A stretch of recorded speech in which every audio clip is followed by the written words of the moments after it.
అందరికి నమస్తే. Welcome to our channel. రీసెంట్‌గా వైఎస్ షర్మిల గారు ప్రెస్ మీట్ పెట్టి జగన్ గారి మీద కొన్ని అనుచిత వ్యాఖ్యలైతే చేశారు. అసలు అవేంటి? ఎందుకు ఆవిడ అలా రియాక్ట్ అయ్యారనే దానికి మనతో పాటు చర్చించడానికి ఉన్నారు సీనియర్ జర్నలిస్ట్ ఉప్పల లక్ష్మణ్ గారు. సార్ నమస్తే అండి. నమస్తే.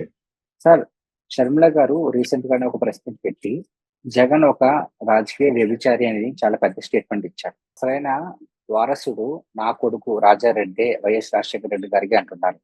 దానికి ఏమంటారు సార్ మీరు? ఇప్పుడు సంప్రదాయ ప్రకారము అది ఈ మతం ఏదైనా కావచ్చు.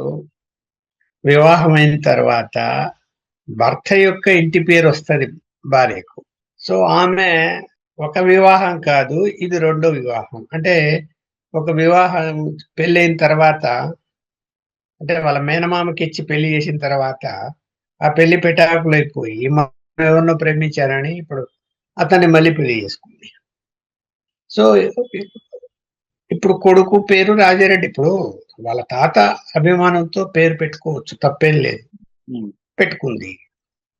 పెట్టుకున్న తర్వాత ఆ అబ్బాయి చదువుకుంటున్నాడు. మరి ఆయన జీవన విధానం ఏందో ఎవరికి తెలీదు. మొన్న ఇటీవలనే ఆ అబ్బాయిని ఇంట్రడ్యూస్ చేస్తూ మరి రాజకీయాలకి మా అబ్బాయి కూడా రావచ్చు అన్నది ఆమె. హ్మ్. రాకూడదని ఎవరనరు. రాజకీయాలకి ఎవరైనా రావచ్చు.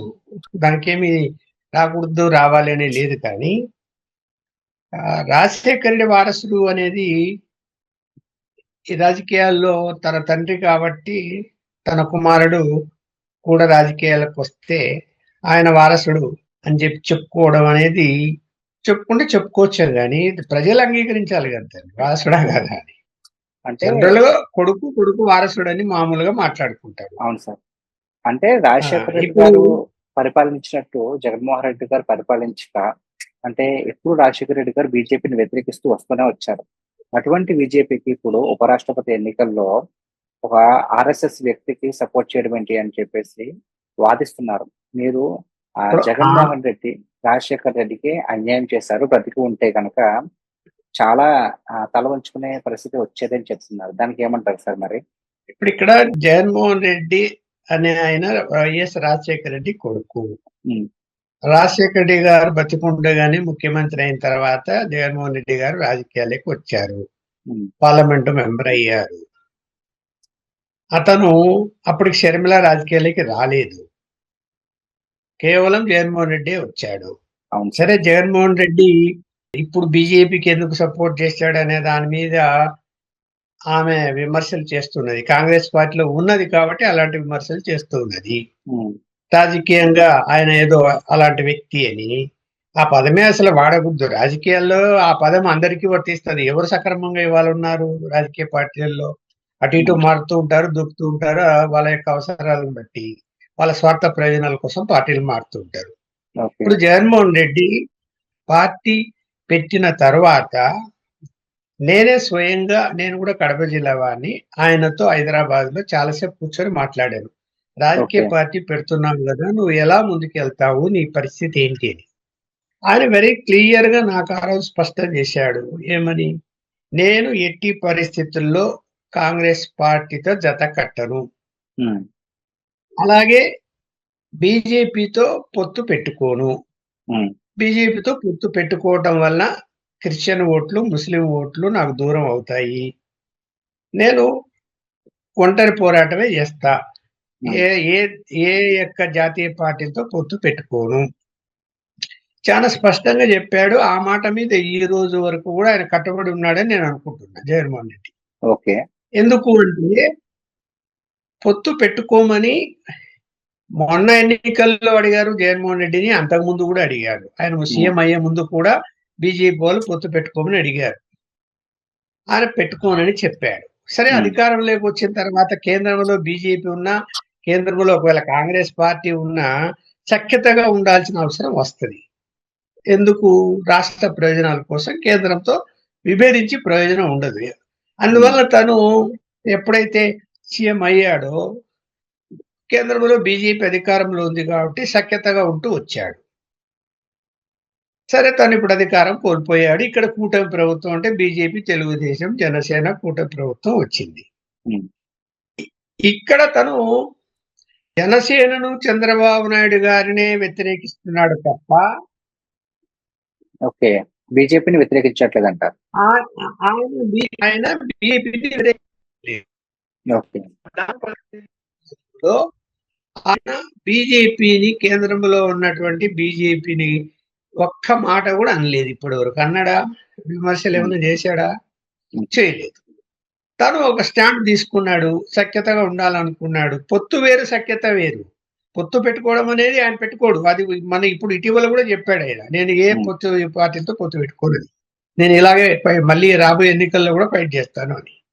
అలాంటి పరిస్థితుల్లో మరి ఇక్కడ తను జైలు పాలైనడానికి కారణం Congress party. Congress party case పెట్టడం వల్లే జైలు పాలయ్యి జైల్లో ఉండి వచ్చాడు బయటికి. ఇలా కేసు నడుస్తున్నది. అలాంటప్పుడు కాంగ్రెస్ పార్టీ ప్రపోజ్ చేసిన అభ్యర్థికి ఏ విధంగా ఈయన పార్టీ వాళ్ళు ఓటు వేయమని చెప్తాడు? చెప్పలేడు కదా. మరి సార్ ఇప్పుడు ఈయనకి వ్యతిరేకంగా ఉన్న పార్టీలు కదా సార్. సార్ ఇప్పుడు జగన్మోహన్ రెడ్డి గారు వ్యతిరేకంగా ఉన్న పార్టీలే కదా సార్. ఇప్పుడు టీడీపీ కావచ్చు, జనసేన కావచ్చు. మరి దాంతో పొత్తులో ఉంది కదా సార్ బీజేపీ. అంటే ఓడిపోవడానికి ఒక విధంగా బీజేపీ కూడా కారణం ఉండవచ్చు. అక్కడ అభ్యర్థి తెలుగుదేశం అభ్యర్థి కాదు కదా, జనసేన అభ్యర్థి కాదు కదా, అభ్యర్థి బీజేపీ అభ్యర్థి. అక్కడ రంగంలో ఉన్నది వైస్ ప్రెసిడెంట్ పోస్టుకు బీజేపీ అభ్యర్థి. తెలుగుదేశం అభ్యర్థి పెట్టి ఉండింటే వరే తెలుగు ఎట్లా సపోర్ట్ చేస్తా అనొచ్చు. కాదు కదా, బీజేపీ అభ్యర్థి అక్కడ పోటీలో ఉన్నాడు.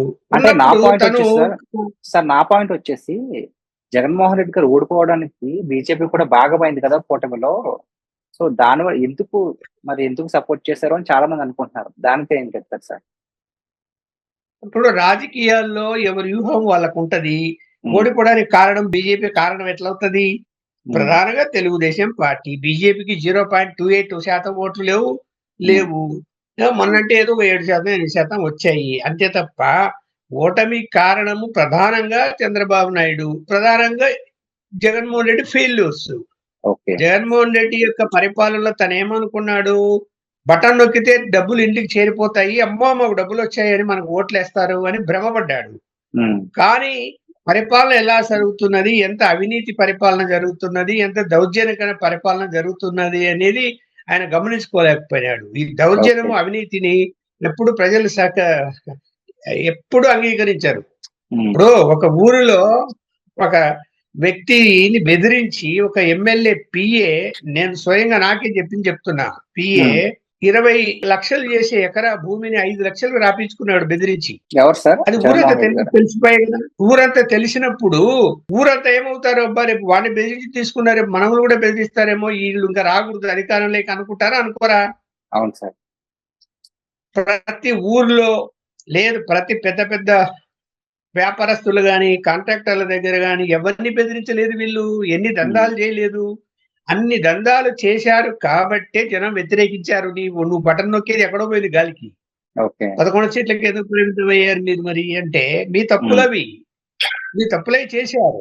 సో ఇప్పుడు అతను ఏమి చేయలేని పరిస్థితిలో ఉన్నాడు. ఇంకా ఏమి చేయలేని పరిస్థితిలో ఉన్నప్పుడు బీజేపీతో ఏమో రేపు రాజకీయాలు మారితే తెలుగుదేశం బీజేపీతో ఉంటుందో లేదో, గతంలో లేదు కదా, బీజేపీతో ఉండి మళ్ళీ కాంగ్రెస్ తో పొత్తుకెళ్ళింది కదా అనేటువంటి ఆలోచనతో తను బీజేపీతో సఖ్యతగా ఉండాలి అనుకుంటున్నాడేమో తెలియదు కదా.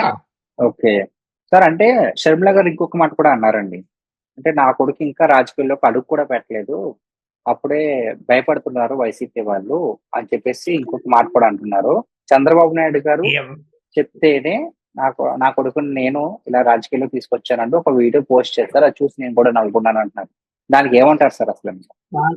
కాదయ్యా, ఆయన కొడుకు ఈయన రాజకీయాలకి రావచ్చని ఒక మాట అన్నప్పుడు సోషల్ మీడియాలో రకరకాలుగా ఖచ్చితంగా వస్తాయి. ఏది పాజిటివ్ వస్తాయి, నెగిటివ్ వస్తాయి. మాట్లాడితే ఎవరు భయపడుతున్నారని. ఎవరు ఎందుకు భయపడతారు? ఇప్పుడు చూడండి, సాక్షాత్తు రాజశేఖర రెడ్డి గారి కూతురు ఆమె పార్టీ పెట్టింది తెలంగాణలో. డిపాజిట్ రాలే ఒక సీట్లలో, పోటీ చేసిన సీట్లలో. ఇప్పుడు కాంగ్రెస్ పార్టీలో చేరి ఆంధ్రాలో తిరుగుతున్నది.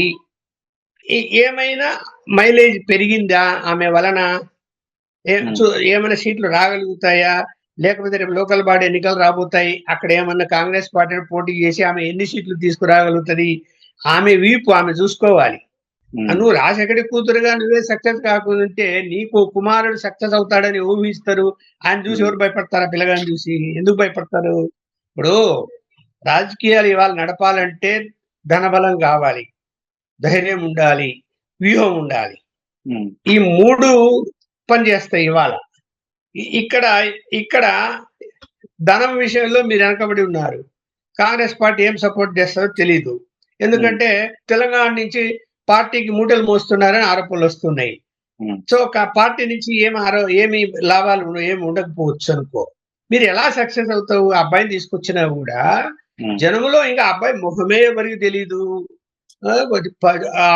పిచ్చెలికి రావాలా? పోనీ అబ్బాయి ఏమైనా రాజశేఖర్ లాగా ఉన్నాడా, రాజారెడ్డి లాగా ఉన్నాడా, ముఖం ఏమైనా చూస్తానంటే నాకల్లా అట్లేం అనిపించలే. నేను కూడా చూసా, రాజారెడ్డి లాగా ఏం కనిపించలేదు.